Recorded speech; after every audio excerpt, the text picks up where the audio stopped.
In the aquarium hobby, we freshwater aquarists are extremely fortunate for the sheer diversity of species that we can access from all corners of the world. Now, today we're going to speak about one particular species who's only been recently somewhat described, hailing from the western region of Myanmar. A fascinating rheophilic species known as the Panda Garra.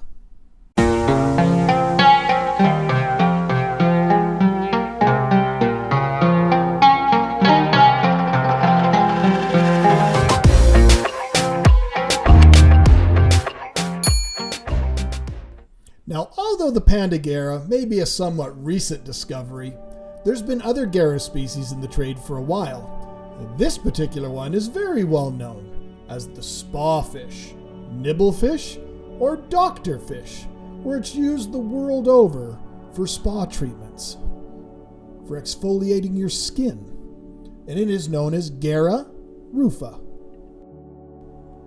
Now, as I mentioned, the Panda Garra is a relatively recently described species, described back in only 2004 by Drs. Kullander and Fang. The binomial nomenclatural name for this species is Garra flavatra. Garra is the vernacular name, basically confirms to sand digger. And flavatra, from the Latin words flavus, which means yellow, and ater, which means black, which coins reference to this species' distinctive color pattern. It is an ideal candidate for a somewhat boisterous community aquarium. It doesn't harm plants, and some of the endemic species that it shares its native range with would be some of the rasboras, danios, divarios, and other species that really relish that highly oxygen-rich water. Or rheophilic, needs highly oxygenated water. And as you can see, I keep them in one of my aquariums with my other rheophilic species, such as Steatocranus casuarius, my little colony of the West African blockhead or buffalo head cichlids. It was collected in a small amount of streams, but they were very abundant. Rubble-strewn bottoms and fast-flowing water is ideal for this species. The tank they currently reside in is a 75-gallon standard aquarium. The other inhabitants in the tank are a large group of growing up Zophophorus montezuma and my colony of Steatocranus casuarius, the West African blockhead or buffalo head cichlid.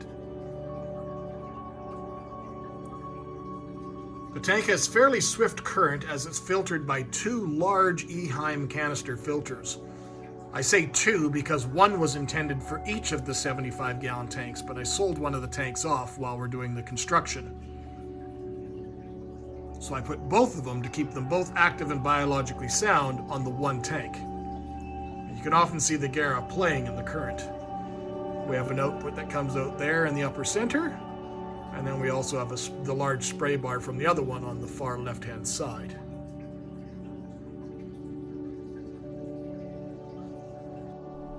All members of Garra are true bottom-dwelling cyprinids, and all of them possess a modified lip structure, as you can see here. This enables them to suction onto any surface that they live in their streams with the very fast-flowing water. Now, they do appear to be algae scrapers or off-walk scrapers, and it is true that the portion of their diet is high-quality algae and the diatoms and invertebrates and microorganisms they held within. However, in captivity, as well as in the wild, their diet should be supplemented with some more protein-rich sources, such as insect larvae. I tend to like using frozen bloodworms, frozen tubifex worms, and occasional things such as mysis and such jumped up that they may access as well, that I'll feed to some of the other inhabitants within the aquarium. So they are great algae eaters, but that is not their. I find them to be an absolutely amazing addition to, as I said, a boisterous community aquarium. I find them easy to care for, fascinating to watch, colorful. They've got everything that an aquarium fish should have. Now, for my maintenance aspects, these guys absolutely love water change day. Given that fresh water with that highly oxygenated water, really brings out their colors, and you'll see the males just flashing and starting courting the females. I do fairly aggressive water changes on this aquarium because of the rheophilic or highly oxygen requirements of the fish they're in. So I'm not afraid to go ahead and do a 50% water change on this well-established aquarium. I usually use RO water as my primary source. That's reverse osmosis water that I make, and that is because I live out in the country where my well water is very hard. Lots of boulders. In my case, I'm using granite. Granite does not offer anything in regards to buffering capacity, so it does not alter the water chemistry. I like the natural tones and colors, and the river-worn tumbled boulders gives a real nice look to a natural aquarium that would be more like the natural habitat of this species.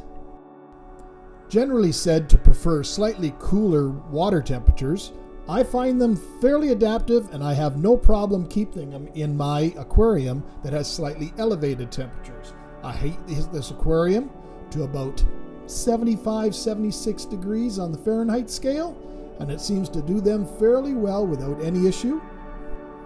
Using the reverse osmosis water, I can maintain the pH fairly in the neutral scale. I am fortunate to have bred this species in captivity. On its own, as well as in the community aquarium, I have noticed occasionally that I do find offspring within the aquarium. However, that is not the best method for success. A good friend, Andreas Ryan, a well-known Florida fish farmer who owns Bioaquatics, he is truly the one that cracked the code in North America, and he shared with me his secrets. He keeps his male and females separately and introduces them to the chamber separately, and then once they've bred, he removes them. However, I've had success with them doing it in the aquarium, and I've had success doing it both his way as well. In its native environment, this species is a true seasonal spawner, generally preferring the months between May and July to spawn. However, in captivity, I've found no problem breeding them almost year-round. Eggs are deposited generally in the morning, and being a saprinid, they're an egg scatterer, so you saw the little smooth little egg chamber type thing that would prevent the eggs from being eaten by the adults. That's why it's critical to remove the adults after spawning. So for in my case, in the community aquarium, that is why you don't see as many. But they do pop up occasionally. So I hope you enjoyed today's little video, somewhat of a species spotlight. I find Garra flavatra a truly fascinating species, and I hope you do too. So until next time, my friends, take care